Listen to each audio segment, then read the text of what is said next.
Bonjour, bon après-midi.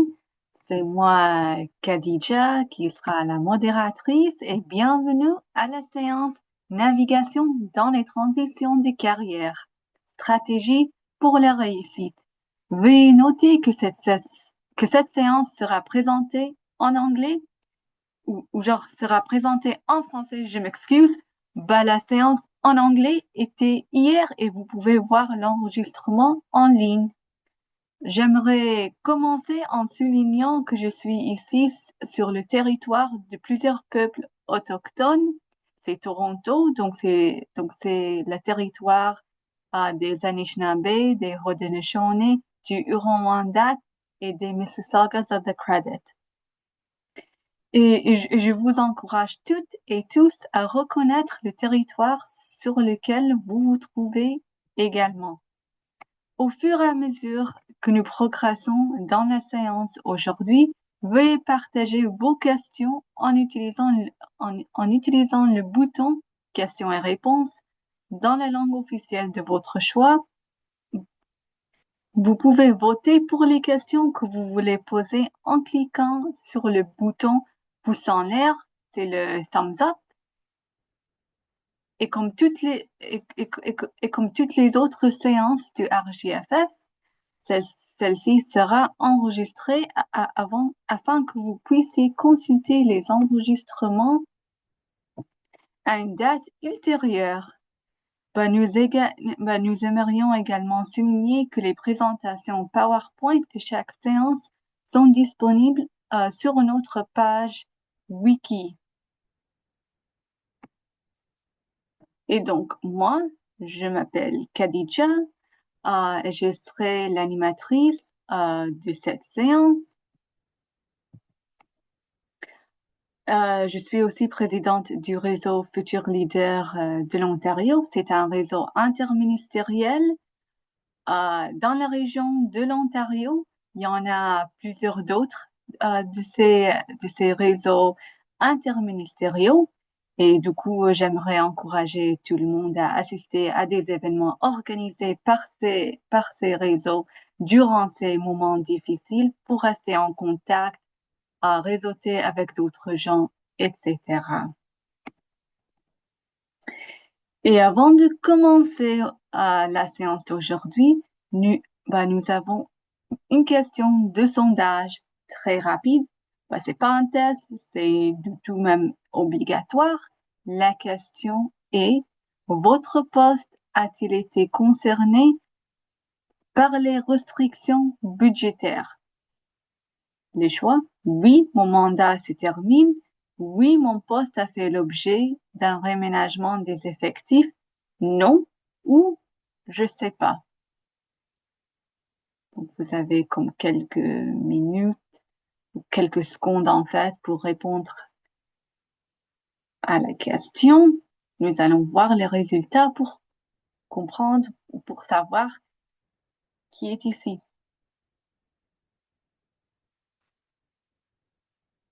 Et les résultats sont... Voilà, donc 46% des participants sont pas présentement affectés directement par les restrictions budgétaires, mais on a bien sûr ceux qui sont affectés et je pense que vous allez bien profiter de cette séance. 32 personnes occupent un poste qui a fait l'objet d'un réménagement des effectifs. Et on a aussi d'autres qui sont pas certaines s'ils sont affectés par les restrictions budgétaires en ce moment. Bien. Et du coup, j'aimerais maintenant vous présenter Joshua Frame, qui est, non, d'abord, bon, j'aimerais d'abord parler des objectifs d'apprentissage, juste pour savoir ce qu'on a pour objectif de faire aujourd'hui. On va apprendre à prendre soin de la santé mentale et du bien-être en période d'incertitude. Nous allons découvrir les meilleurs moyens d'optimiser tous les outils d'apprentissage au sein du GC. On va parler des CV, comment rédiger un CV efficace pour emploi GC et d'autres processus d'embauche informelle. Et nous allons aussi savoir comment chercher un emploi, les différentes façons, que ce soit euh, des, euh, des façons ou genre des approches plus traditionnelles ou genre d'autres qui appuient les médias sociaux. Et maintenant, je vais vous présenter Joshua Frame qui va donner quelques mots d'ouverture. Joshua Frame est actuellement le président national du réseau des jeunes fonctionnaires fédéraux. Joshua? Merci, Khadija. Oui, alors je suis Joshua Frame, le président national du réseau des jeunes fonctionnaires fédéraux. Je m'excuse, il y a un peu de bruit, mais j'espère que ça n'affecte pas l'expérience de cette séance. Mais j'ai commencé dans cette rôle en 2016 et puis à ce temps, le réseau, c'était pour la plupart les volontaires. On avait un petit budget, mais on n'avait aucune personne qui travaillait à plein temps. Alors, ça a changé beaucoup pendant les 9 dernières années. Et maintenant, on est un réseau qui est très actif avec 7 à 8 employés à plein temps et puis plusieurs initiatives comme celui-ci qu'on peut changer de jour à jour quand il y a un besoin d'apprentissage. Le prochain diapo, s'il vous plaît. Alors, la navigation dans les transitions de carrière, pourquoi maintenant? Alors, on voit l'environnement de développement et l'environnement fiscaux. Il y a les réductions de dotations ministérielles, les réductions de contrats à durée déterminée et des contrats occasionnels, réduction de l'embauche des étudiants et d'étudiantes. Et puis le réaménagement des effectifs. Alors ça, c'est le mot du jour depuis décembre, vraiment, c'est le réaménagement des effectifs et les annonces de plusieurs ministères et agences. Alors, quel est l'impact de cette situation sur votre évolution de carrière? Ça change certainement comment tu peux approcher votre développement de carrière. Peut-être si tu es prêt pour une position au niveau supérieur, peut-être maintenant ce n'est pas le temps de essayer de trouver cette opportunité parce que les opportunités sont un peu plus limitées. Mais comment pouvez-vous donner la priorité à votre apprentissage et votre perfectionnement pour poursuivre votre carrière au sein du GC? Prochaine diapo, s'il vous plaît. Alors, les situations auxquelles vous pouvez faire face en 2026, comme on a mentionné, le fin d'un contrat, c'est entièrement possible. Le restructuration organisationnelle, c'est entièrement possible. On a juste vu les annonces de les nouveaux changements de les personnes qui vont occuper les postes de sous-ministre, les personnes qui ont changé de poste de sous-ministre. On a beaucoup de restructuration, on a des positions qui continuent, on a des positions qui ne continuent pas en 2026. On a le réaménagement des effectifs et la mobilité de professionnels limitée. Alors, c'est entièrement plus difficile de changer d'emploi en 2026 que c'était en 2025 ou 2024. Mais la bonne nouvelle, c'est que il y a beaucoup de choses que vous pouvez faire pour prendre la contrôle de la situation et vous pouvez préparer à la réussite. Alors, nous sommes là pour vous aider et vraiment cette séance, c'est pour vous aider dans ce parcours. Prochaine diapo, s'il vous plaît.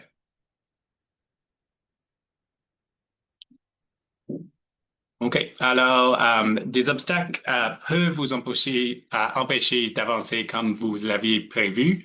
Votre contrat pourrait ne pas être prolongé. Votre poste peut être l'objet d'un réaménagement des effectifs. Il y a moins d'opportunités d'embauche. Et vraiment, comme vous voulez, sachez qu'il n'y a pas qu'une seule voie vers le succès. Alors, adaptez-vous aux nouvelles circonstances et acceptez la réalité actuelle. Et puis, je pense que je continue avec le naviguer les changements. Alors, le prochain, ou Khadija, est-ce que c'est toi qui prends la parole? Oui, je peux OK, continuer parfait. si tu veux. Merci, Non, excellent. Josh. Merci. Merci, Josh. Et du coup, nous allons continuer à parler juste un peu de la situation actuelle. Parce qu'en fait, ce qui se passe maintenant, c'est cyclique. On l'a déjà vu dans la fonction publique, par exemple, en 2012. On le revoit maintenant après plus de 15 ans. Et donc, ça arrive. Faut d'abord reconnaître que c'est une période difficile, que c'est que c'est complètement possible et normal de ressentir une gamme d'émotions, quelle que soit l'anxiété, la tristesse, la frustration. Puis et c'est là en ce moment que c'est bien d'avoir un réseau qui vous aide, qui vous aide sur le plan genre personnel, sentimental, mais aussi sur le plan professionnel. Parce que là, on a besoin de nos amis, euh, les membres de notre famille, mais aussi on a besoin de notre réseau professionnel pour des conseils, pour nous aider à peut-être chercher un autre poste ou à savoir comment genre choisir la prochaine possibilité d'apprentissage. Et si jamais il y a toujours de l'aide, il y a par exemple le programme d'aide aux employés qui peut vous aider genre genre à apprendre ou à développer des outils pour faire face au stress, à l'anxiété, etc.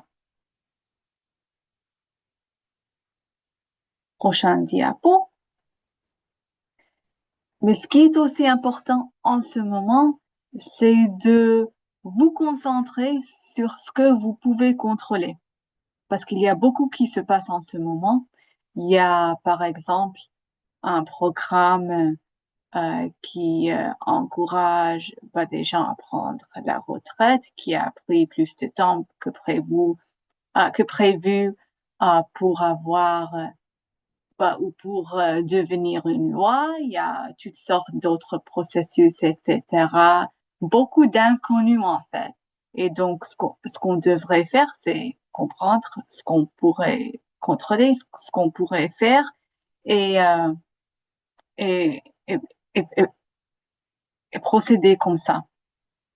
Et puis aussi savoir quelles sont les activités qu'on pourrait faire, genre pour nous détendre et aussi genre pour avoir de l'aide, genre que ce soit sur le plan financier aussi.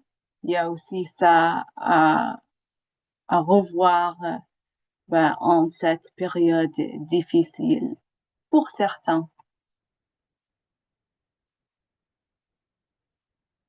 Prochaine diapo.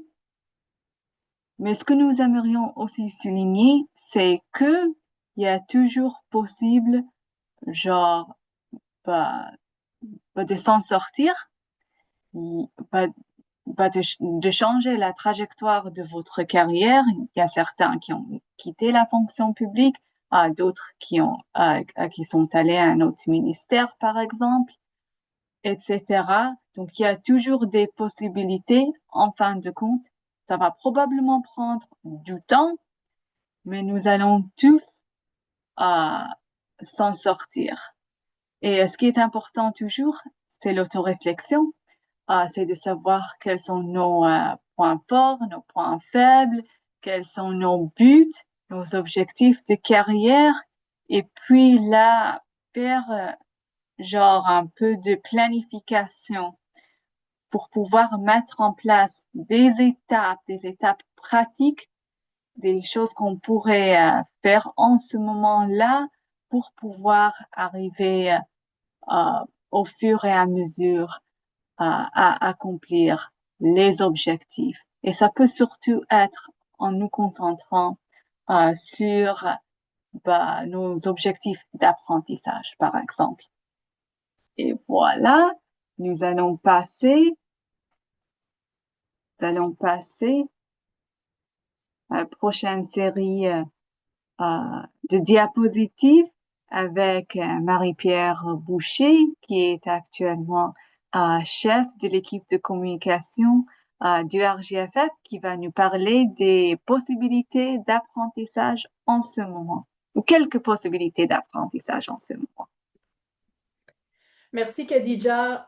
Bonjour tout le monde. Je suis contente d'être ici avec vous aujourd'hui pour vous parler des ressources d'apprentissage qui peuvent vous être utiles si vous naviguez actuellement dans une transition de carrière. Bon, je me présente, je m'appelle Marie-Pierre Boucher. Je travaille, comme Khadija l'a mentionné, je travaille au réseau des jeunes fonctionnaires fédéraux en tant que chef d'équipe des communications. Je suis traductrice agréée et ça fait quelques années maintenant que je travaille dans la fonction publique, surtout dans les domaines des communications, de la traduction et de la révision. Je voulais souligner aussi que je me joins à vous depuis Tiohtià:ke, aussi appelé Montréal, sur le territoire traditionnel non cédé de la nation Kanien'kehá:ka. Donc, juste avant qu'on passe au contenu, on aurait une question de sondage pour vous. Donc, ça devrait apparaître à l'écran bientôt. Donc, la question, c'est que pouvez-vous ajouter à votre plan d'apprentissage? Les options, c'est apprentissage ministériel, perfectionnement professionnel, cours au collège ou à l'université, participation à des réseaux ou tout ce qui précède. Donc, on va juste attendre un peu pour que vous puissiez répondre au sondage.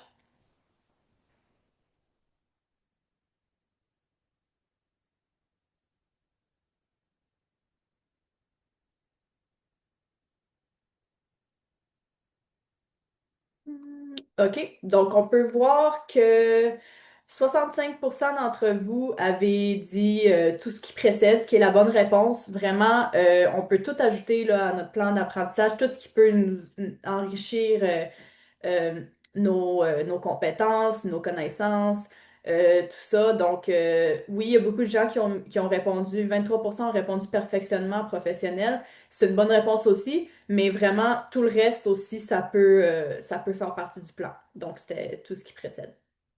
Donc, merci d'avoir répondu au sondage. On va passer à la prochaine section. Donc, c'est les ateliers à venir. Je vais commencer en vous parlant du Centre d'excellence sur les transitions de carrière au GC qui vient tout juste d'être lancé. Donc, l'objectif du Centre d'excellence, c'est de créer un environnement d'apprentissage où vous pouvez renforcer vos compétences en développement de carrière et gagner en confiance si vous traversez une période de transition, comme beaucoup de personnes d'entre vous traversez actuellement, que ce soit dans le contexte actuel du réaménagement des effectifs ou simplement si vous réfléchissez à vos prochaines étapes. Donc, l'idée, c'est vraiment de vous aider à réduire votre stress et l'incertitude pendant les périodes de changement en vous donnant les connaissances, les outils et le soutien nécessaires pour avancer et trouver votre prochain rôle.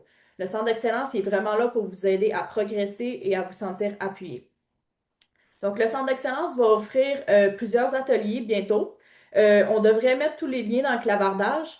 D'abord, il va y avoir une séance sur la rédaction de CV le 24 mars. François, un de nos panélistes, va déjà vous partager quelques conseils aujourd'hui pour vous aider à bien rédiger votre CV. Mais cette séance-là va vraiment approfondir le sujet pour vous aider à raconter votre histoire professionnelle de façon claire et marquante. Ensuite, il va y avoir une séance sur la préparation aux entrevues le 26 mars. Donc, on sait tous, les entrevues, ça peut être assez intimidant, surtout en période d'incertitude. On a comme l'impression qu'elles prennent encore plus d'importance. Mais c'est vraiment une bonne occasion pour vous de mettre en valeur votre expérience et démontrer votre potentiel. Donc, la séance va vous aider à traduire votre parcours en réponses convaincantes et aussi à faire le lien entre vos réalisations du passé avec la valeur que vous pouvez apporter au futur. On va annoncer d'autres ateliers sur le groupe LinkedIn et sur la page GC Wiki du Centre d'excellence. Encore une fois, on devrait mettre les liens dans le clavardage. Les ateliers sont ouverts à tous les employés, que vous soyez, comme je l'ai mentionné, que vous soyez affecté par le réaménagement des effectifs, que votre contrat à durée déterminée ou votre terme, comme on dit souvent, s'il tire à sa fin, ou simplement si vous voulez en apprendre plus sur le développement professionnel. Les ateliers sont tous gratuits, puis c'est ça, comme je l'ai mentionné, tout le monde est le bienvenu. Prochaine diapo, s'il vous plaît. Je vais vous parler un peu des occasions d'apprentissage qui s'offrent à vous en tant qu'employé du gouvernement. Donc, premièrement, le plan d'apprentissage, ça fait partie intégrante du cycle annuel de gestion du rendement. Chaque année, on doit le mettre à jour, un peu comme nos objectifs de travail. C'est une excellente occasion de se bâtir un vrai plan pour l'année fiscale qui s'en vient, au lieu de traiter l'évaluation de rendement un peu comme une formalité annuelle. Ça vaut la peine de prendre le temps de se créer un vrai plan, que ce soit avec des cours de l'École de la fonction publique du Canada, des formations techniques liées à notre métier, ou même des formations données à l'extérieur du gouvernement si c'est pertinent pour notre travail. Le cycle de gestion du rendement pour l'exercice 2026-2027 va bientôt commencer dans la plupart des ministères. Alors, vous pouvez déjà commencer à penser à ce que vous voulez inclure dans votre plan d'apprentissage. C'est vraiment un outil pour nous aider à se développer tout au long de l'année et à aller chercher ce dont on a besoin pour évoluer dans notre rôle. Donc, je l'ai mentionné, l'École de la fonction publique du Canada. Avec l'école, on a accès gratuitement à une tonne de cours. Il y a des formations sur les compétences de base comme la communication, la gestion du temps ou l'écriture en contexte gouvernemental, mais il y a aussi des cours plus spécialisés, par exemple sur l'analyse de données, l'intelligence émotionnelle, la diversité et l'inclusion, la cybersécurité, vraiment une grande variété de thèmes. Il y a même des parcours d'apprentissage déjà structurés si on veut suivre une progression plus claire. Mais l'apprentissage, c'est pas juste des cours. On peut aussi passer par le mentorat. C'est une bonne façon d'apprendre directement d'une personne qui a vécu un peu ce qu'on essaie de développer. Dans ce cas-là, il s'agit de trouver quelqu'un qu'on connaît et dont la carrière on admire et lui demander si elle ou elle voudrait nous encadrer un peu en donnant des conseils de carrière. Il y a aussi les cafés causeries ou ce qu'on appelle parfois les pauses café informelles qui nous permettent de jaser avec des collègues au sujet de leur travail et de leurs expériences et de réseauter en même temps. Par exemple, dans ma direction générale à mon ancien ministère, on organisait ce qu'on appelait des pauses café par jumelage aléatoire. Dans le fond, on était jumelés aléatoirement avec quelqu'un d'autre dans la direction générale. Puis souvent, ça pouvait être quelqu'un avec qui on travaillait pas directement au quotidien. Donc, c'était cool parce que ça m'a permis de discuter avec des collègues avec qui je travaillais pas directement, puis que je connaissais pas vraiment c'était quoi leur travail. Puis ça m'a permis d'en apprendre plus sur leur travail. Donc, c'était vraiment intéressant. Prochaine diapo, s'il te plaît. Pour les gens qui aspirent à intégrer la fonction publique, il y a vraiment plusieurs façons d'apprendre et de se préparer avant même d'être embauché. Le réseau des jeunes fonctionnaires fédéraux offre entre autres des ateliers virtuels sur toutes sortes de sujets. Puis normalement, ces séances sont enregistrées et publiées sur YouTube pour vous permettre de les regarder plus tard. Je pense qu'on a déjà mis dans le clavardage le lien vers la page YouTube du réseau. Donc, c'est vraiment une bonne ressource. Aussi, le réseau organise des journées d'apprentissage en personne qui sont ouvertes aux fonctionnaires, mais aussi aux aspirants fonctionnaires. Ces journées-là sont super utiles. J'ai assisté à ces journées d'apprentissage en personne avant même de travailler au réseau, puis vraiment, je trouve que c'est vraiment une belle journée qui est vraiment très enrichissante. En plus des ateliers qui couvrent plusieurs sujets, il y a aussi des séances de mentorat rapide où on peut réseauter et poser des questions directement à des fonctionnaires d'expérience. Souvent, c'est des gestionnaires ou des directeurs. Alors, je vous encourage à vous inscrire à des événements, à un événement qui est dans votre ville. Encore une fois, je crois qu'on va mettre le lien pour vous inscrire dans le clavardage. Donc, vraiment, c'est vraiment une belle journée. Aussi, le bénévolat, c'est aussi une excellente forme d'apprentissage. S'impliquer dans des réseaux ou dans des organisations liées au gouvernement, ça nous permet d'acquérir des compétences, de comprendre l'écosystème fédéral et parfois même d'ouvrir des portes. Dans mon cas, j'ai commencé à faire du bénévolat avec le réseau des jeunes fonctionnaires fédéraux. Je travaillais déjà au gouvernement, mais j'ai commencé à faire du bénévolat avec eux. Ça m'a permis éventuellement de décrocher un poste avec eux. Donc vraiment, on ne sait jamais où ce que ça peut mener. Bref, avant même d'être employé du gouvernement, il y a vraiment une tonne d'occasions d'apprentissage pour découvrir le milieu, développer des compétences et se préparer à faire le saut dans la fonction publique. Prochaine diapo. Les réseaux d'employés, c'est une autre bonne façon d'apprendre et de gagner de l'expérience en dehors de notre poste officiel. En s'impliquant, on peut développer des compétences qu'on peut réutiliser partout, que ce soit dans nos tâches actuelles, dans un rôle futur, ou même lorsqu'on applique pour des postes ou qu'on passe des entrevues. Je voulais souligner que le réseau des jeunes fonctionnaires fédéraux a aussi des réseaux régionaux, donc ça peut être un excellent point de départ pour s'impliquer. Les réseaux régionaux organisent des fois des 5 à 7 ou d'autres activités en personne, alors vous pourriez vous impliquer en faisant du bénévolat pour ces activités ou simplement y assister pour rencontrer des gens. On va pouvoir mettre le lien dans le clavardage avec la liste des réseaux régionaux pour vous aider à trouver le réseau qui se trouve dans votre région. Donc, c'est vraiment une bonne occasion de rencontrer des gens qui partagent nos valeurs et nos intérêts. Puis ces contacts-là peuvent être précieux plus tard dans notre carrière. Un autre avantage, c'est de pouvoir travailler sur quelque chose qui nous passionne pour vrai. On a d'ailleurs plusieurs types de réseaux.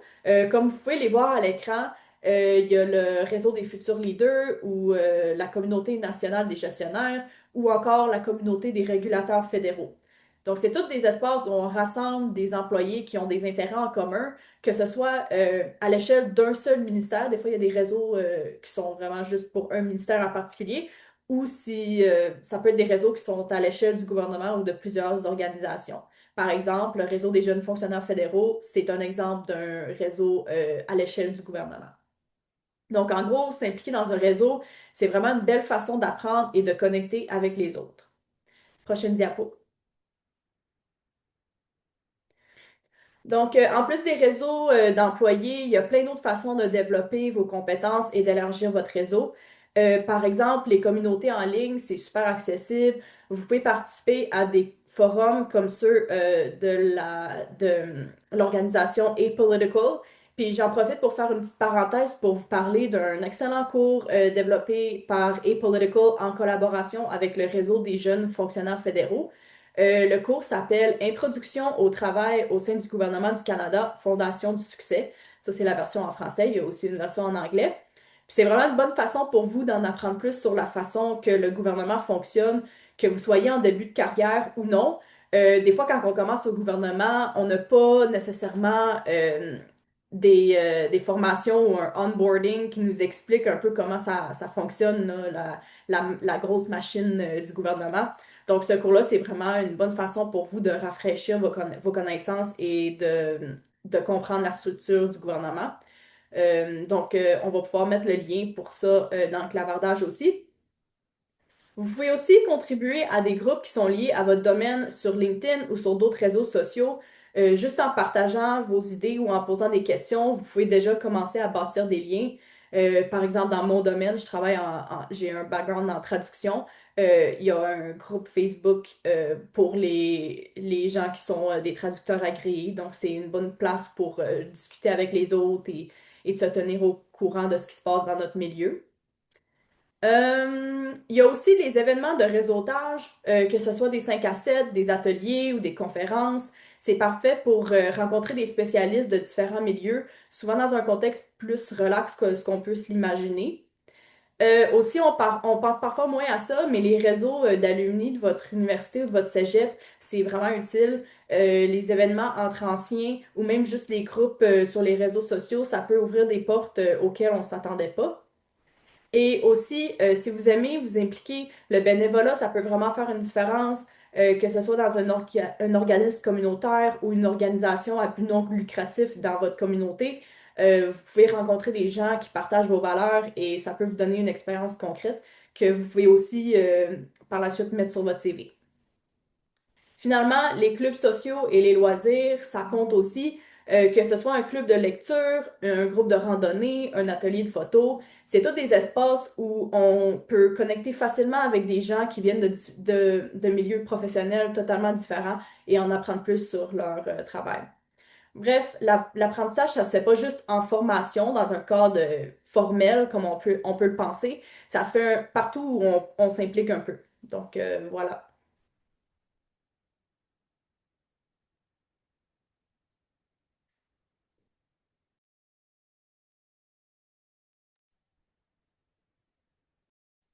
D'accord. Et je pense que je prends cette période sur les recherches d'emploi.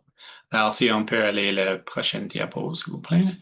Parfait. Alors, on va parler un peu des processus formels d'embauche. Ça, c'est tiré de cette lien. Alors, vraiment, tu postules pour un emploi, tu consultes votre compte sur le site web des emplois GC.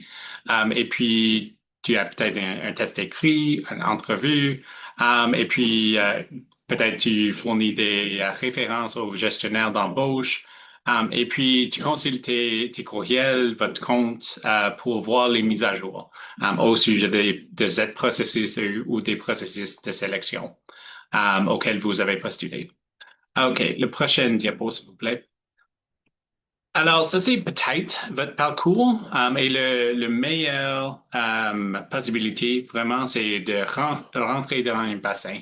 Et le meilleur scénario pour cela, c'est que vous passez toutes les étapes du processus de sélection, vous entrez dans un bassin. Et ce que ça signifie, c'est que vous êtes considéré comme qualifié et un responsable de recrutement du ministère ou de l'agence peut maintenant utiliser ce processus pour vous embaucher pour le poste auquel vous avez été jugé admissible.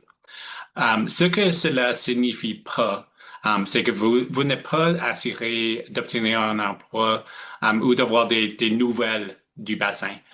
Il se peut que vous receviez une réponse dans les semaines ou les mois qui suivent ou que vous n'ayez plus jamais de nouvelles. C'est entièrement possible qu'un bassin c'est créé et que vous n'entendez rien après cela. Peut-être seulement pour dire que le bassin, ça serait valide pour une période de temps. Prochaine diapo, s'il vous plaît. Alors, les processus informels d'embauche, c'est l'autre possibilité. C'est utiliser les groupes Facebook non officiels. On a une liste sur notre wiki, vous aurez accès à cette lien. Mais il y a plus de 35 groupes visant à mettre en contact les personnes à la recherche d'un emploi et les gestionnaires d'embauche. Alors, vous trouvez ce lien-là. Et puis, il y a aussi les groupes LinkedIn non officiels. Il y a un groupe pour trouver les embauches. Le titre est en anglais, mais c'est là sur votre écran. Et ça affiche les offres d'emploi actuelles et met en relation les personnes à la recherche d'un emploi et les gestionnaires d'embauche. Il y a des fois les opportunités pour les détachements qui sont postés sur cette groupe LinkedIn. Et vraiment, dans les groupes Facebook, c'est entièrement possible de trouver un emploi dans ces groupes. J'ai trouvé, je pense, 3 ou 4 employés pour les opportunités sur les groupes de Facebook.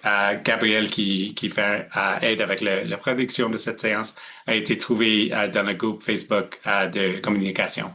Il voulait trouver un nouvel emploi à temps partiel quand il finissait ses études. Et puis, j'ai envoyé un message et j'ai dit, je pense que votre expérience, ça va être une aide pour notre équipe du réseau des jeunes fonctionnaires fédéraux.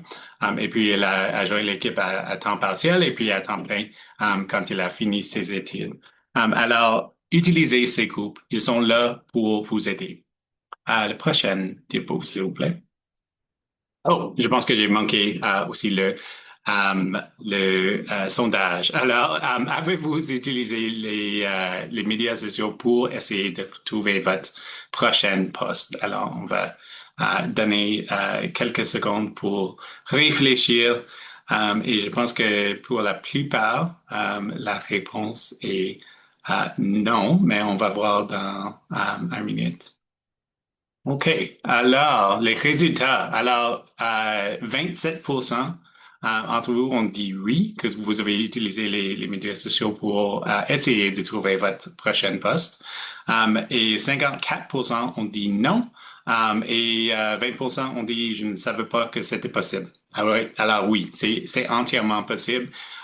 Il y a les groupes d'alternation, il y a les groupes pour des différents domaines de sciences, de communication, de ressources humaines, pour les positions en administration, les positions de finance. Il y a beaucoup de possibilités. Alors, utilisez-les. OK. Merci. Et puis, les conseils pour une publication réussie sur les réseaux sociaux. Alors, publiez en utilisant votre nom pour permettre aux gestionnaires d'embauche de faire des recherches avant d'entrer en contact avec vous. Il y a des situations où vous ne voulez pas utiliser votre nom, c'est comme on avait une personne qui a demandé une question hier pour la séance en anglais. Ils ont dit que ils savent que leur gestionnaire même est dans ce groupe de Facebook et puis ils n'ont pas été une aide pour le développement de carrière, de trouver une nouvelle poste ou un détachement. Alors, dans cette situation, peut-être ça ne fait pas du sens d'utiliser ton nom parce que ça va causer un problème. Mais vraiment, pour moi, comme une gestionnaire d'embauche, je dis utilisez votre nom parce que la première recherche que je fais, c'est est-ce que vous êtes vraiment une personne réelle? Où est-ce que vous êtes stationné au Canada? Est-ce que vous avez un profil LinkedIn? Si vous l'avez, c'est assez simple de vous retrouver. Et puis, c'est une aide pour les gestionnaires d'embauche si tu utilises ton nom. Et c'est une première chance de contact et un peu de recherche. Expliquez clairement ce que vous recherchez. Donnez les informations sur les bassins dans lesquels vous êtes qualifié. Précisez votre profil d'évaluation de langue seconde. Et puis, oui, juste soyez assez clair que vous pouvez être. Donnez comme si tu cherches un détachement, mettre ton niveau actuel et tout cela. Où est-ce que vous êtes dans le pays? Et puis, c'est quoi que vous cherchez? Est-ce que tu cherches un détachement? Est-ce que vous cherchez une opportunité de micro-mission? C'est quoi que vous recherchez dans cette groupe? Faites preuve de créativité. Alors, vous pouvez voir les postes et les postes qui ont un plus grand nombre de personnes qui ont engagé avec ce poste, avec un like ou un commentaire sur le poste. Alors, vous pouvez voir comme les postes intéressants. Il y avait comme un période de 6 mois où beaucoup de personnes ont mis comme un photo de leur chien. Ils ont dit comme voici mon chien, mais ce n'est pas l'employé que tu cherches, mais je suis comme un parent d'un chien comme très fier et quoi que ce soit. Et voici mes qualifications. Ça, c'était un peu un chose pour c'est comme 5 à 6 mois. Mais soyez réaliste quant au poste et au niveau que vous recherchez. Alors, si vous êtes comme vraiment nouveau, ne dites pas que, bien, je cherche un poste de gestionnaire et j'ai rentré en fonction publique hier. Ça fait pas beaucoup de sens, mais soyez réaliste et réaliste au environnement et le restreint fiscal. Vraiment maintenant, c'est de continuer votre carrière au lieu de accélérer votre carrière. Mais il y a peut-être des opportunités d'accélérer votre carrière quant au type de poste que tu peux chercher pendant ce temps. Prochaine diapo, s'il vous plaît. OK, alors éviter un ton négatif ou de parler d'un lieu de travail toxique. On avait une séance entièrement dédiée à comment est-ce que vous pouvez faire une poste correctement. Mais vraiment, quand tu partages l'information comme tu cherches un nouveau emploi parce que tu dois quitter cet environnement toxique. Ça ne donne pas d'informations à les personnes comme moi ou à François ou les autres gestionnaires d'embauche de dire, OK, je vais aider cette personne à éviter leur environnement toxique. Je pense que ça les révèle des problèmes parce que c'est vraiment un forum public. Beaucoup de ces groupes de Facebook, par exemple, ont comme 7 à 9 000 personnes qui sont dans ces groupes. Le groupe de LinkedIn, je pense que ça a 35 000 personnes qui sont en partie de cette groupe. Alors, si tu partages quelque chose qui dit comme vous voulez quitter un environnement toxique, quoi que ce soit, ça reflète pour vous, de vous plus que ça reflète l'environnement. Évitez d'être imprécis quant au type d'emploi recherché ou à votre expérience. Alors, soyez assez clair si tu veux être dans une position de EC et soyez clair que tu as l'éducation que vous avez besoin pour ce type de poste. Évitez d'omettre des informations essentielles comme votre profil de langue seconde et puis votre lieu de travail ou les mécanismes d'embauche potentiels. Alors, vous pouvez inclure toute cette information. Si tu es dans une position de essentiel français, mettez cela. Si tu es bilingue et tu as les résultats, mettez cela. Si tu es bilingue mais tu n'as pas fait les tests, vous pouvez partager cette information. Mais évitez d'avoir les attentes irréalistes. Comme on a mentionné, alors si vous êtes un étudiant fraîchement diplômé, que vous souhaitez être promu à un poste de niveau intermédiaire, et juste soyez réaliste comparé à la situation fiscale. Il y a un nombre plus bas de positions, mais il y a encore des possibilités de développer votre carrière ou de changer de ministère ou changer de type d'emploi, mais avec les attentes réalistes. OK. Prochaine diapo, s'il vous plaît. OK, parfait. Et je vais passer la parole à François. Parfait. Oui, on peut aller à la suivante pour la présentation. Donc, d'abord, François Pilon, donc, qui je suis? Donc, je suis gestionnaire pour Services Partagés Canada. C'est un poste que j'occupe depuis 7 ans. Puis, je viens d'avoir mon 15 ans d'expérience dans la fonction publique. Avant de travailler dans la fonction publique, j'ai travaillé aussi 5 ans comme consultant en informatique dans le secteur privé. Puis après ça, je suis retourné aux études à temps plein. J'ai pris comme job à temps partiel. J'ai été réserviste dans les Forces armées canadiennes. Puis après ça, je suis rentré dans la fonction publique, un poste que j'occupe depuis ce temps-là. Donc, j'ai commencé à SPAC, anciennement Travaux publics. J'ai commencé à Matane, en Gaspésie. Donc, je suis un gars de Montréal, mais je me suis quand même exporté là-bas. J'ai travaillé 4 ans là-bas, puis après ça, je suis revenu à Montréal. Donc, rapidement, ça fait un peu mon background, mais j'ai toujours été en TI. Puis, j'ai gravi tranquillement les échelons, puis maintenant, je suis gestionnaire. Donc, on va y aller avec la première diapositive. Right. Bon, on va commencer par la question de sondage. Donc, oui, on va parler de CV. Donc, est-ce que vous avez déjà utilisé l'IA pour travailler sur votre CV? Question simple.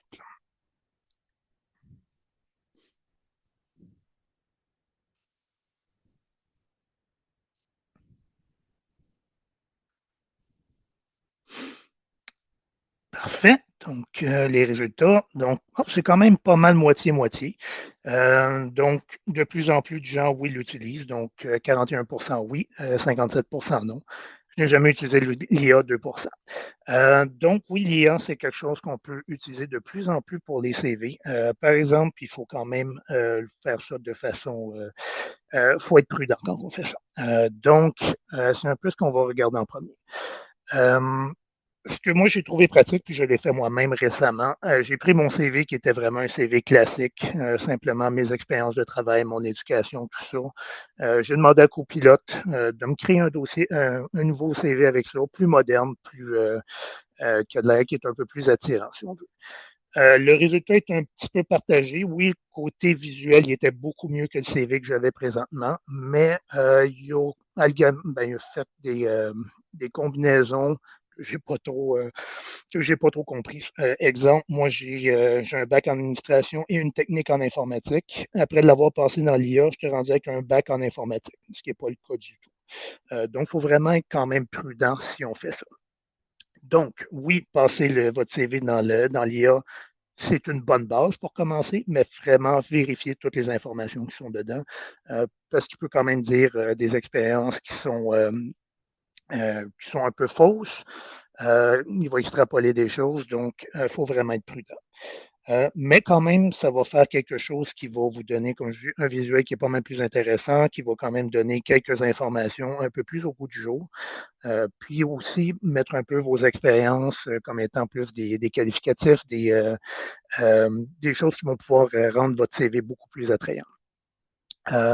Mais comme je dis, oui, important de tout relire et de s'assurer que l'information est vraiment, en fait, je dis qui fit avec ce que vraiment vous avez fait. Aussi, un autre piège qu'il faut faire attention, c'est quand vous postulez un emploi, de vous assurer que l'utilisation de l'IA est correcte. Parce que de plus en plus, surtout si on va à l'extérieur, je ne pense pas au gouvernement que c'est le cas, mais il y en a qui ont des outils de détection de l'IA. Donc, votre candidature pourrait être automatiquement rejetée si vous avez utilisé l'IA avec votre CV. Donc, c'est vraiment important de faire attention avec ça. Mais comme je vous dis, pour s'en servir pour la base, c'est vraiment un très bon outil. Parfait. Donc, on va passer à la suivante. On va regarder un petit peu plus un exemple de. Bon, comme je vais expliquer un peu, à gauche, on a plus le CV classique. Donc, vraiment, l'emploi actuel, l'éducation, l'historique d'emploi. Comme vous voyez visuellement, ce n'est pas ce qui est le plus attirant. Maintenant, ce qu'on regarde le plus, c'est des CV comme ce qui est un peu plus à droite, avec, oui, un petit peu moins d'informations, mais quand même des points précis, visuellement intéressants, et puis vraiment des petits résumés qui donnent l'information qu'on recherche. Surtout pour un gestionnaire, ça peut être intéressant d'avoir une version comme ça, vraiment d'avoir directement sur une page tout ce qu'on recherche, ce qui n'était pas le cas avec les anciens CV, si on veut. Moi, je donne un exemple. Bon, je travaille en TI, donc je recherche des gens qui ont une expérience spécifique. Quand je tombe sur un CV classique, ça peut être long pour moi de trouver dans si la personne a 15 ans d'expérience, 20 ans d'expérience, de trouver dans toutes ses expériences de travail si vraiment il a déjà travaillé dans le domaine dans lequel je recherche. Là, avec quelque chose comme on a un peu les nouveaux types de CV plus résumés, pour moi, c'est plus facile d'aller trouver l'information directement. Donc, c'est quelque chose, par exemple, qu'il faut aussi faire attention quand on utilise un CV résumé comme ça, c'est d'adapter le CV aussi pour la position que vous allez appliquer. Donc, c'est sûr que si on rentre dans un bassin, tout simplement dans emploi.gc.ca, là, vu qu'on ne sait pas nécessairement, en tout cas, pas tous les bassins, mais certains bassins sont vraiment spécifiques pour une job. Là, ça peut être intéressant d'adapter son CV, de mettre vraiment les expériences et les qualificatifs qui vont être vraiment importants pour ce travail-là. Mais si vous faites quelque chose, un bassin un peu plus général, qui est juste un poste d'AS, par exemple, à Transport Canada, là, je peux comprendre qu'effectivement, il y a plusieurs postes qui sont disponibles. Là, c'est peut-être plus important de mettre un peu plus large, plus d'expérience, si on veut. Aussi, je comprends aussi que dans emploi.gc.ca, le CV, c'est vraiment un copier-coller format texte. Donc oui, dans l'application que vous allez faire sur emploi.gc.ca, ça va être plus la formule classique qu'on va avoir. Mais une fois que c'est fait, une fois que vous êtes dans le bassin, si jamais un employeur vous contacte, probablement qu'il va vous redemander votre CV. Là, envoyez quelque chose qui est plus adapté à ce que cette personne-là demande. Donc, voilà, ça conclut pas mal pour cette diapositive-là. Ensuite, ce qu'on va voir, c'est un peu des inspirations, en fait. Donc, premièrement, inspiration de CV Trello. Trello, c'est une plateforme qui est disponible. Je pense qu'il y a une version gratuite, mais c'est aussi payant. Mais c'est beaucoup des outils de travail qui fournissent. Donc, la partie aussi CV. C'est une autre façon de voir les choses, quand même intéressante. Donc, on voit vraiment les forces de la personne.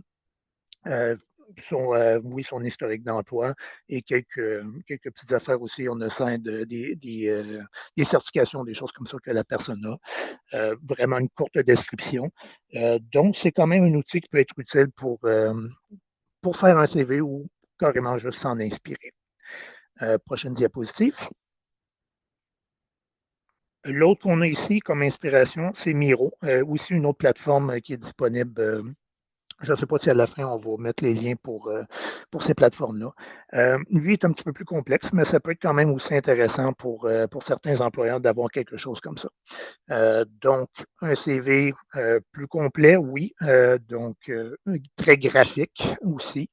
Mais ça, comme je dis, c'est quelque chose qui est peut-être pas pour tous les employeurs. C'est quelque chose qui peut être intéressant pour certains types d'employeurs qui recherchent ce genre de choses-là. Mais pour d'autres, c'est un emploi un peu plus simple, si on veut. Ça serait peut-être un petit peu plus complexe. Donc, c'est vraiment d'adapter votre CV en fonction de l'emploi que vous voulez chercher. Donc, voilà, je pense que ça fait pas mal le tour au niveau CV. Donc, pour conclure, pour les CV, comme le dit Marie-Pierre, il y a vraiment des sessions qui sont offertes là-dessus qui vont beaucoup plus en détail. Moi, tout ce que je vous dis, c'est prenez le temps, si vous avez un CV classique, de regarder ce que vous pouvez faire pour avoir quelque chose de vraiment plus attrayant et ça va vous aider. Autant, beaucoup plus si vous appliquez dans le privé, parce qu'on s'entend qu'au gouvernement, oui, on utilise la plateforme emploi.gc.ca, mais quand même, si vous connaissez quelqu'un qui cherche en fait, si vous voulez faire un mouvement latéral, donc vous êtes à S3, position de S3 qui est ouverte, un CV quand même plus attrayant comme ça, de façon visuelle, va être beaucoup plus intéressant à partager que la version classique. Ensuite, bon, c'est sûr que c'est comme je te dis, pour emploi.gc.ca, c'est plus par après, une fois dans le bassin, que là, vous pouvez vous en servir. Donc voilà, ça termine de mon côté.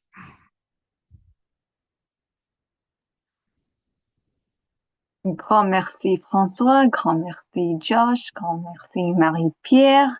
Et là, juste pour conclure ce qu'on vient de mentionner, bah, c'est vraiment d'abord, on veut faire le point sur ce qu'on peut contrôler et ce qu'on peut pas contrôler. Et avec l'autoréflexion, on peut savoir nos points forts, nos points faibles, nos objectifs de carrière, etc. Et c'est en sachant nos objectifs de carrière qu'on peut là, après, genre planifier ou mettre en place un plan d'apprentissage pour nous permettre de continuer genre, à développer. C'est bien de savoir quelles sont les plateformes d'apprentissage au sein du GC et aussi ceux qui sont à l'extérieur du GC ou qui sont disponibles accessibles à l'extérieur du GC. Par exemple, le site web du RJFF est disponible à tout le monde, même si on n'est pas un employé actuellement euh, du GC. Il y a aussi Apolitical, par exemple, qu'on a mentionné, et on peut toujours accéder euh, au, euh, aux cours et au contenu d'Apolitical.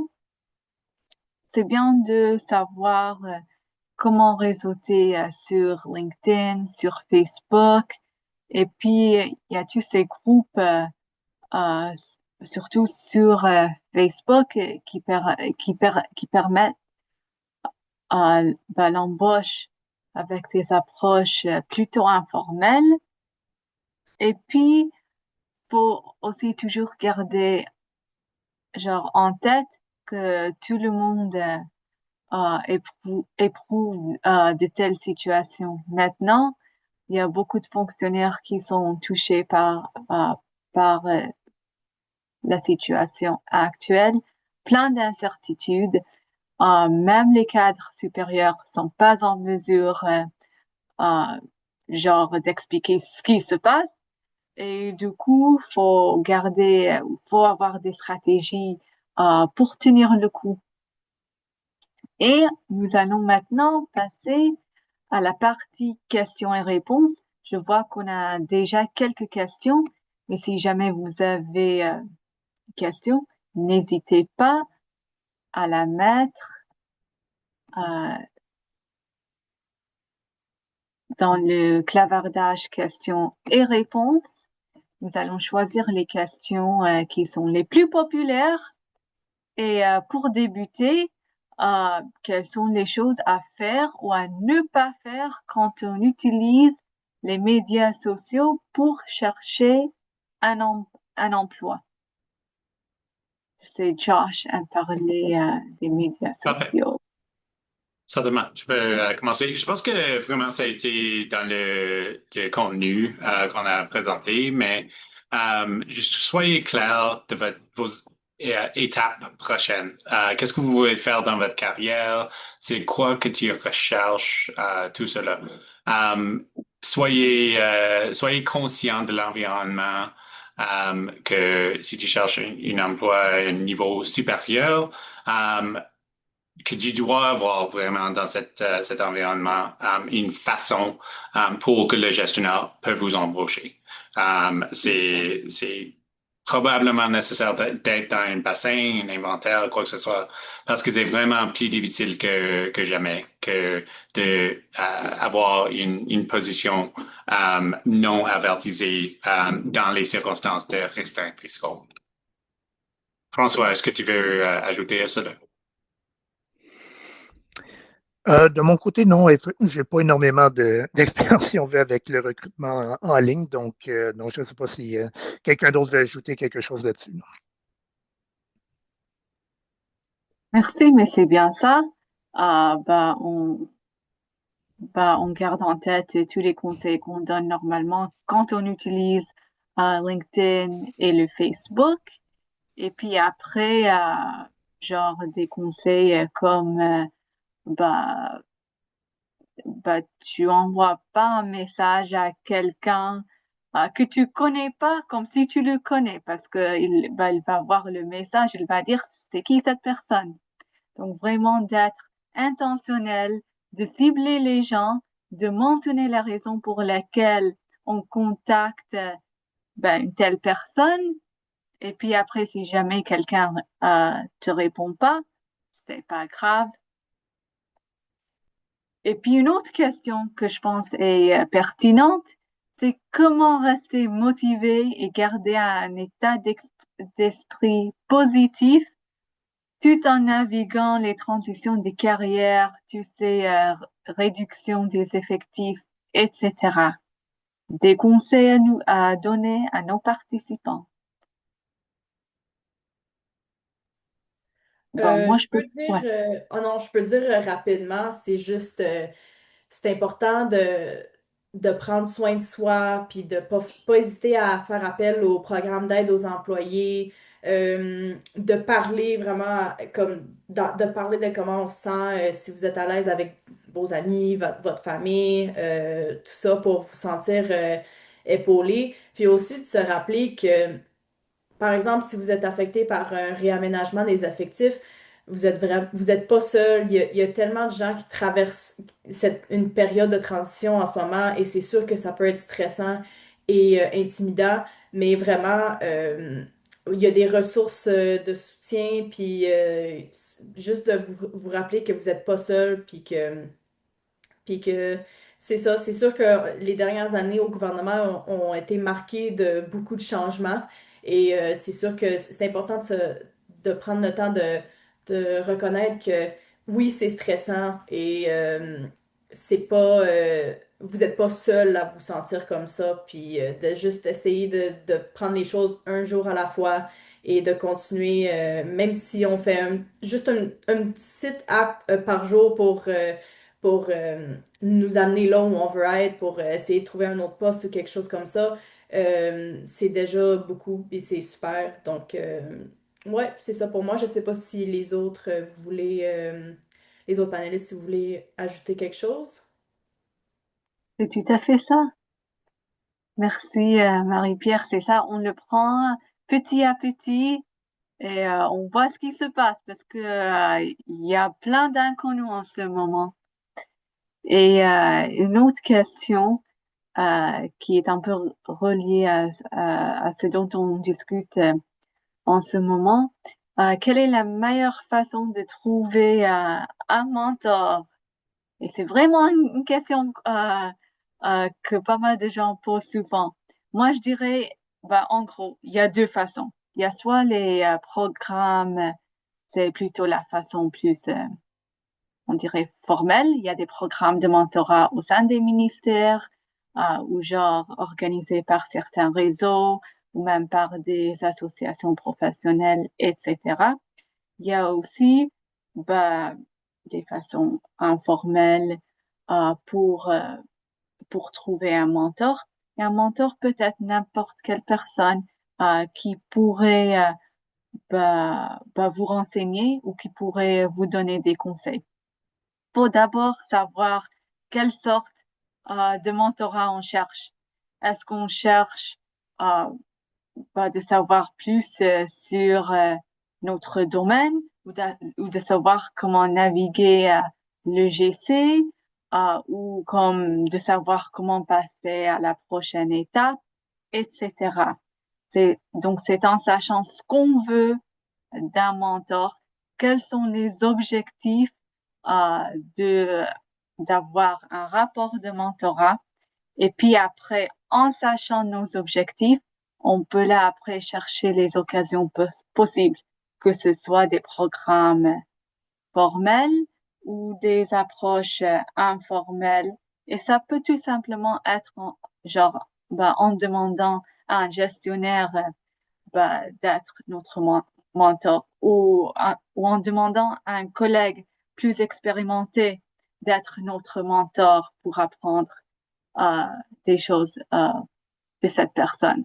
Donc, plein d'options, plein de façons pour trouver un mentor et ça peut être genre un rapport formel pendant quelques mois, ça peut être informel pendant un mois ou pendant même plus d'un an.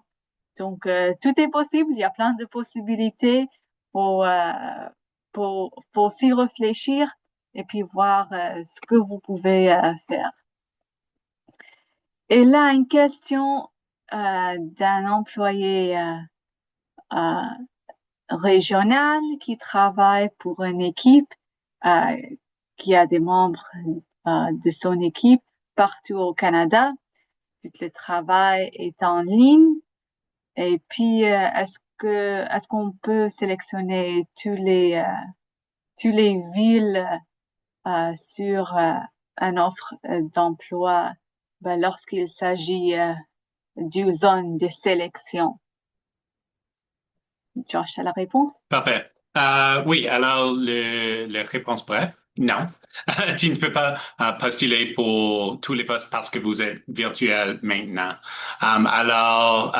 Chaque poste a une base de sélection géographique. Ils vont dire peut-être, pour cette position, tu dois être stationné à Vancouver, tu dois avoir une résidence qui est de 120 kilomètres au maximum le centre de Vancouver, quoi que ce soit.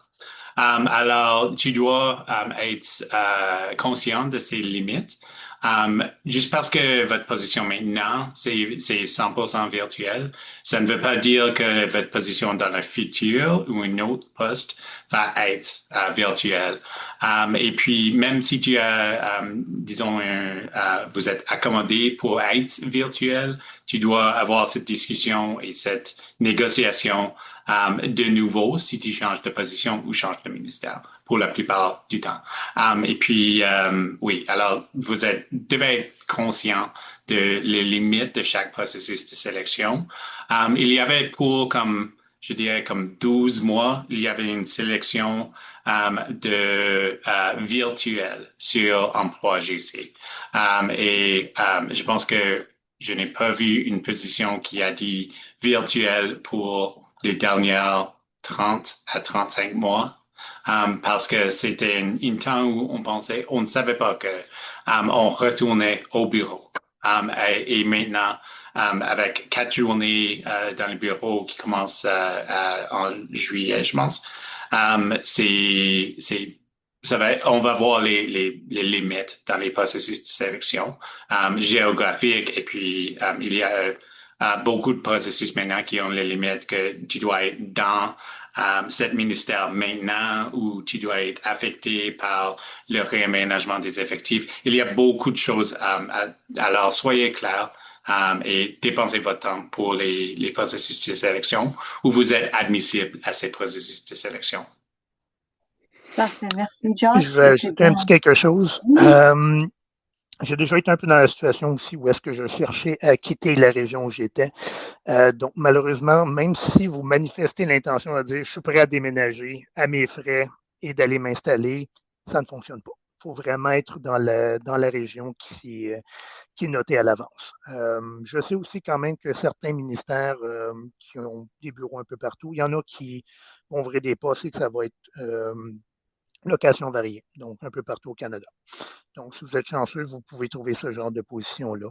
Mais vraiment, oui, s'il y a une demande qui est dans une situation géographique précise, il faut vraiment que vous soyez à cet endroit-là.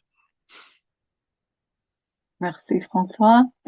Et ben, nous allons continuer de parler des processus d'embauche. On a une question ben, sur la plateforme GC Jobs et la question, ou ben, GC Emploi en français, la question c'est au bout de combien de temps pouvons-nous demander un suivi sur notre candidature?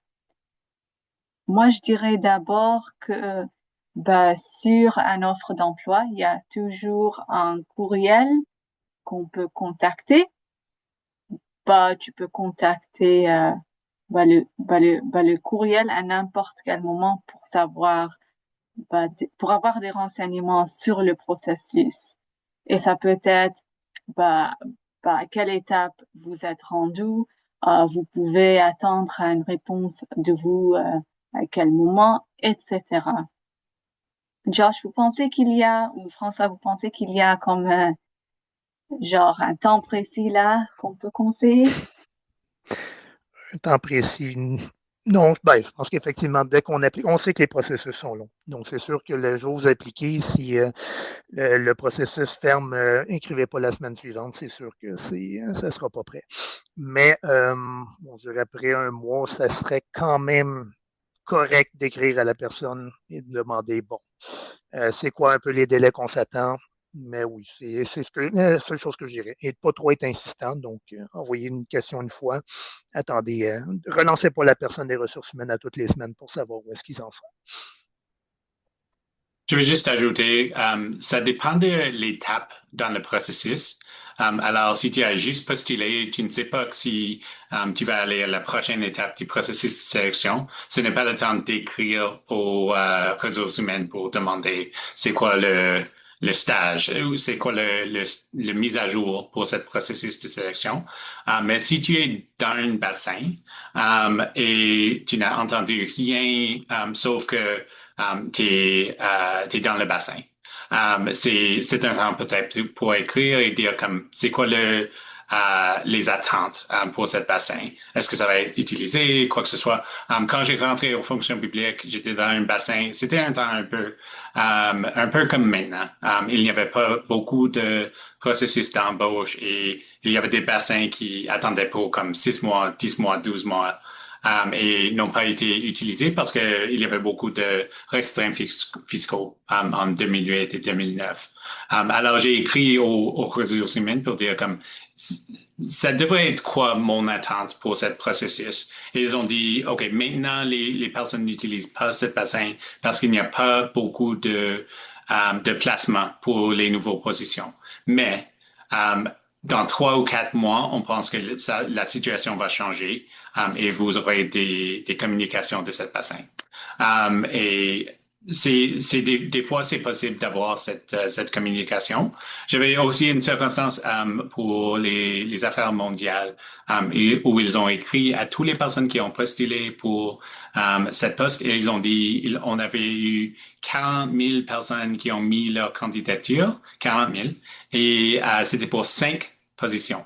Alors, ils ont dit, n'envoyez aucun courriel à nous parce qu'on ne peut pas avoir une communication avec aucun candidat. Si on veut que vous allez aux prochaines étapes de ce processus, on va vous envoyer un message. Mais n'envoyez pas un message à nous. Alors, il y a les processus comme ça. Peut-être maintenant, l'équivalent, ça serait comme si tu as mis votre candidature pour un inventaire à le ministère de Défense nationale. Je pense qu'ils sont dans cette situation. Ils ont beaucoup plus de candidats qu'ils ont de positions. Alors, juste soyez clair, comme si c'est quelque chose où vous êtes dans un bassin ou non, ou dans un inventaire ou non. Des fois, on va pas avoir une réponse des ressources humaines. Super, merci. Et maintenant, on va parler des CV. On a plusieurs questions. La question principale, c'est quelles sont les principales différences entre la préparation d'un CV pour emploi GC et la préparation d'un CV pour les processus d'embauche informels. Et puis, on a des participants qui ont mentionné que le système GC Emploi permet pas d'avoir ou genre de télécharger un CV qui a une photo, etc. Tous ces logiciels RH sont limités. François, qu'est-ce que t'en penses? Ben, effectivement, comme je l'ai expliqué un peu dans ma présentation, quand on applique sur emploi.gc.ca, la section CV, c'est vraiment que du texte. Donc là, je conseille d'aller plus avec la version classique, avec toutes les expériences dedans. Euh, Parce qu'en fait, ça, c'est quelque chose qui va être lu par après, mais je veux dire, c'est dans les stades futurs, si on veut, du processus. C'est pour la sélection, la qualification, lorsqu'on répond aux questions de présélection. Il faut l'avoir, oui, mais c'est pas là que ça va être vérifié. C'est vraiment à l'étape plus où on va être en discussion avec les gestionnaires, que là, la personne va regarder le CV. Habituellement, le gestionnaire va vouloir vous rencontrer pour parler d'un emploi, va vous demander votre CV. À ce moment-là, ça serait le temps de lui envoyer votre CV avec plus moderne, avec les photos, avec la belle présentation. Et puis aussi, oui, informel, là, je conseille quand c'est informel, allez-y avec la version euh, plus moderne. Parce que comme je dis, la version classique, oui, toute l'information est là, mais c'est plus compliqué à trouver l'information, alors que la version moderne, c'est plus attrayant et ça vous démarque un peu plus. Père François, merci. On a une question qui demande quelles sont les ressources d'apprentissage euh, gratuites les plus utiles dans l'écosystème du RJFF. Josh, tu vas répondre à cette question? Moi, je Oui, dirais, certainement. ouais. Alors, je dirais comme le canal YouTube, c'est vraiment la ressource le plus utile. On a tous les enregistrements de compte de carrière 2026, 2025, 2024. Et puis, vraiment, c'est une opportunité d'apprentissage gratuite et vous pouvez être sur votre téléphone, quoi que ce soit, et engager avec ce contenu. Et puis aussi les balados. Je fais les enregistrements et le editing et tout cela pour les balados, les podcasts. Et puis, c'est une autre façon d'engager avec l'apprentissage, même si tu es sur un autobus ou quoi que ce soit. Juste créer comme ces opportunités de comme micro-apprentissage. Parfait. Oui, je suis d'accord. La chaîne YouTube a plein de vidéos, plein de bonnes informations recueillies à travers les années. Donc, une très bonne idée juste d'aller sur la chaîne YouTube, de feuilleter tout ça, voir ce qu'il y a, ce qui est pertinent pour vous, etc. On a une autre question. On n'a pas parlé de la méthode STAR. Mais la méthode STAR, c'est situation, tâche, analyse et puis résultat. Donc, c'est vraiment une bonne façon de genre d'expliquer sur quoi on a travaillé et quels sont les résultats dans une façon structurée. Et la question c'est est-ce qu'on utilise la méthode STAR dans un CV, dans une lettre de motivation ou dans une entrevue ou dans tous les trois? Et très bonne question.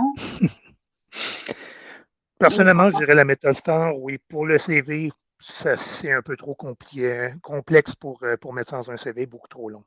La méthode STAR, ça va être beaucoup dans justement les questions de présélection dans votre processus d'embauche. Ça, c'est l'endroit idéal pour le mettre. Ensuite, une lettre de présentation, habituellement, c'est plutôt pour vous-même. Si vous voulez vraiment expliquer quelque chose que vous avez réglé, OK, mais en tout cas, je ne le recommanderais pas, disons. Puis oui, dans les entrevues d'embauche de vive voix, ça, effectivement, c'est toujours très gagnant. Mais ce seraient les deux seules places que je verrais que c'est vraiment pertinent d'utiliser la méthode STAR. Oui, Je suis d'accord. totalement en accord. Je dirais juste comme c'est une structure, c'est que pour vous aider à ne pas comme manquer quelque chose quand tu fais ton réponse à une question dans une entrevue ou quand tu formules une réponse pour décrire votre expérience. C'est juste la structure qui est là. Pour que vous ne décrivez pas la situation et tu manques tes actions. Parce que c'est tes actions, ce n'est pas décrire la situation pour 10 minutes et puis décrire le résultat, mais manquer votre action et qu'est-ce que tu as fait dans cette situation. Parce que c'est vraiment ça qui est important pour le gestionnaire et pour avoir un peu de comme le situation, les tâches, l'action, les résultats. Mais juste utiliser les structures, mais ne disez pas comme d'une façon comme complètement formelle. La situation est, et puis les résultats sont, et puis tout cela. Mais juste utiliser cela à votre avantage. Quand on est dans des entrevues, des fois c'est stressant. Vous voulez le position, vous voulez comme avoir une gestionnaire qui va vous embaucher. Alors, juste utiliser ces trucs, ces astuces pour vous aider. Je peux juste ajouter une petite affaire? C'est un petit peu en lien avec la méthode STAR, mais je sais qu'ils recommandent, on se fait dire que c'est bien sur un CV de justement, au lieu de décrire des tâches qu'on a faites, de plutôt miser sur le résultat. Par exemple, au lieu de dire, je sais pas, envoyer une infolettre chaque mois ou je sais pas, tu peux comme plus miser sur j'ai augmenté le nombre d'abonnés à notre infolette de X pourcentage ou quelque chose comme ça, plus de montrer comment ton travail a vraiment des résultats concrets au lieu de juste décrire des tâches d'une façon moins intéressante, si on veut.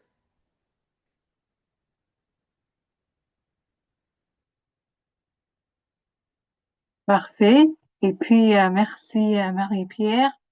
On a une question là qui dit que la personne a vu qu'il y a des offres d'emploi qui mentionnent clairement que l'usage de l'intelligence artificielle est interdit dans le remplissage de la candidature. Est-ce que c'est pas un peu hypocrite en 2026 ou non? Oui, je peux dire quelques mots, mais juste, je pense que chaque ministère, chaque agence et chaque gestionnaire d'embauche euh, veut comprendre comment utiliser l'intelligence artificielle dans les processus d'embauche. Et maintenant, c'est un peu difficile parce que l'intelligence artificielle, si je mets un peu d'informations et je dis comme, est-ce que tu peux m'aider avec cette processus de sélection? Il est entièrement possible que copilote ou quoi que ce soit va dire, OK, Josh est un exécutif avec 25 ans d'années d'expérience, des choses qui ne sont pas vraies. Et puis, je pense que vraiment, comme même si le processus dit comme n'utilisez pas l'intelligence artificielle, c'est vraiment concentré sur que les mots qui sont dans le que tu utilises, c'est tes mots. Ce n'est pas copilote qui a postulé pour cette poste. Et puis, um, même dans cette situation, je pense qu'il y a des différentes méthodes comme si tu mets ton CV dans Copilote et tu dis comme avant de rentrer dans un processus de sélection, si tu mets ton CV dans Copilote ou quoi que ce soit et tu dis comme est-ce que je serais comme une bonne candidate pour cette poste? Um, je ne pense pas qu'il y a des places qui vont dire comme c'est interdit de dire cela. Et puis, mais de créer votre CV en utilisant Copilot, d'avoir les révisions de Copilot, quoi que ce soit, peut-être c'est interdit, mais je pense qu'on va voir les changements dans comment on fait les processus de sélection. Parce qu'on a les problèmes de le nombre de candidats et le nombre de positions. Alors, quand j'ai mentionné auparavant le processus avec les affaires mondiales, si on avait les outils en 2009 de 2008 de intelligence artificielle, peut-être on n'aurait pas comme 40 000 candidats. Ces 40 000 candidats, ça devrait comme 400 personnes qui sont comme les finalistes. Et puis, je pense que ça, c'est le problème maintenant. C'est qu'on a beaucoup de candidats. On veut avoir des outils qui sont clairs et transparents et égaux pour évaluer ces candidats. Et maintenant, c'est le problème de les ressources humaines de développer ces types d'approches avec l'intelligence artificielle. Merci, Josh. C'est bien un domaine ou une problématique en évolution. Au fur et à mesure qu'on apprend ou qu'on se renseigne sur l'intelligence artificielle et comment l'utiliser, etc. La dernière question qu'on a, c'est une question de quelqu'un qui a plutôt un poste déterminé et ce poste déterminé termine en septembre. Et la question c'est quand est-ce qu'on devrait commencer à chercher pour un autre poste? Est-ce qu'on commence maintenant ou est-ce qu'on commence en 3 mois si on sait que notre contrat va terminer en septembre, par exemple? Vous avez des conseils? Oui, Je dirais, François. mettez toutes les chances de votre bord, commencez maintenant, le plus rapidement possible. Dans le contexte actuel, surtout les personnes à contrat, malheureusement, c'est beaucoup ce que j'ai vu dans mon ministère, sont juste pas renouvelées. Donc, je ne veux pas alarmer personne, mais je veux dire, c'est une réalité. Donc, non, n'attendez pas de voir s'il y a une ouverture ou quelque chose comme ça. Faites-le maintenant. Mon conseil.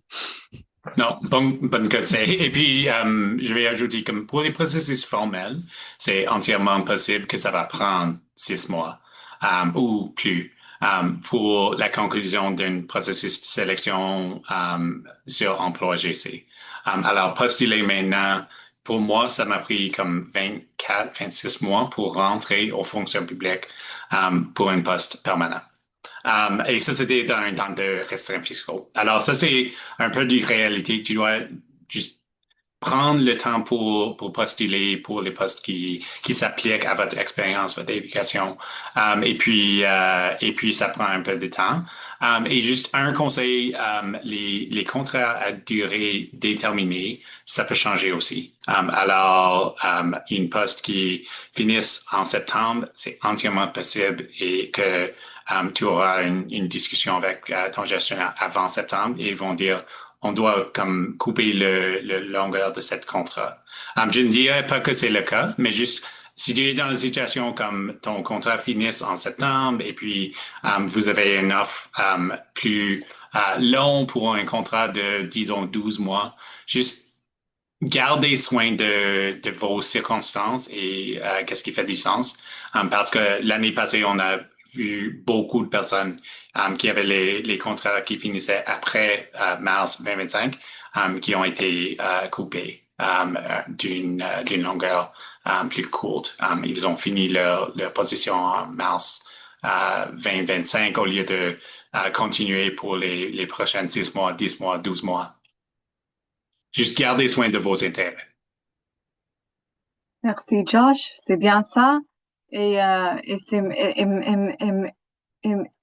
même si on est employé indéterminé, bah, bah, c'est bien de continuer à chercher d'autres opportunités, etc. Si on est en détachement ou en affectation, toujours réseauter, chercher des opportunités. La réalité, c'est que ça prend plus de temps maintenant parce qu'il y a moins d'occasions. Donc, c'est ça. Et voilà, on est arrivé presque à la fin de cette séance. Il y a une question rapide qu'on veut vous poser. Et voilà, cette séance a-t-elle été un usage judicieux de votre temps? Merci de répondre à cette question. Et comme nous avons dit, toutes les ressources mentionnées au cours de cette séance aujourd'hui seront envoyées dans un courriel après l'événement. Vous allez aussi pouvoir voir l'enregistrement sur la chaîne YouTube. Et le RJFF continue à organiser plein d'événements d'apprentissage, y compris des journées d'apprentissage en personne qui auront lieu dans 25 villes à travers le pays au printemps et à l'automne. Et, euh, et voilà, il y a encore pas mal d'occasions d'apprentissage. Merci à vous d'être joints à nous aujourd'hui. Et je vous souhaite une bonne journée. À la prochaine. Au revoir.